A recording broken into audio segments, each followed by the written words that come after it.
Hi guys, I'm Mario and today we will talk about how to change the Android alarm sound.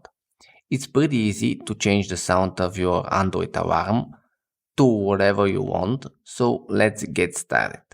We locate the clock app, we tap on it. Now we select an alarm. Now the ring icon. Here you can choose from the default device sounds or add a custom sound from your Google Drive or from your downloads.